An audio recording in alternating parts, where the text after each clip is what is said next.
What's up, Village? This is Mr. Miller, aka your child's champion. And we having a Village conversation about the bully term because we hear a lot of that in today's culture. This is part 2 of this conversation. Does bullying happen in school? Absolutely. But unfortunately, it is my experience that this term is being overused and too easily weaponized. So let's really talk about what's happening to your kid, especially your middle schooler, especially your high schooler, and even some of your 4th and 5th grade elementary school students. I am what's called a prevention intervention specialist at my high school. So a large part of what I do all day is conflict resolutions between students. So when someone reports to me that a student is being bullied, I usually look into it. And usually it's not a bullying situation. What's actually happening is you have 2 kids that are in a conflict, usually happening online, usually happening in front of all of their peers. Usually both participants are actively being aggressive towards each other. Usually. Now, there are in some cases where there is a kid that's honestly not trying to be an aggressor, trying to resolve the situation,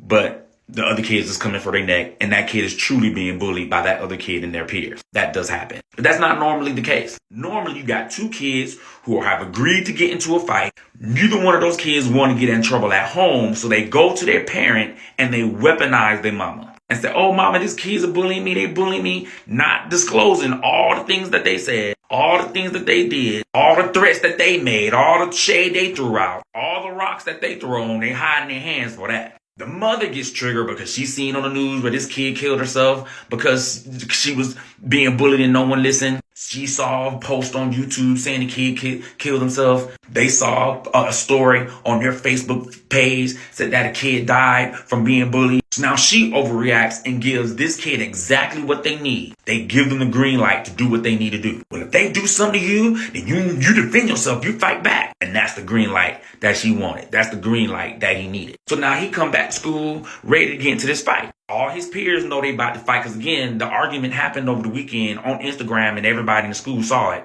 They all know that your kid and this other kid are beefing, so they all waiting for this conflict. They all waiting for this fight to happen at the lunch table.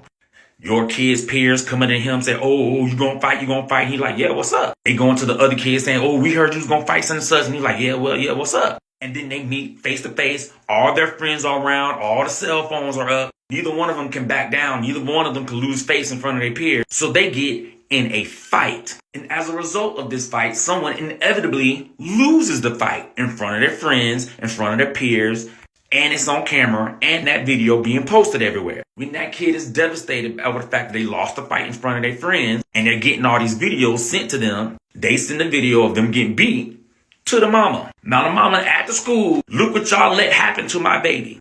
No, ma'am, that's not what happened.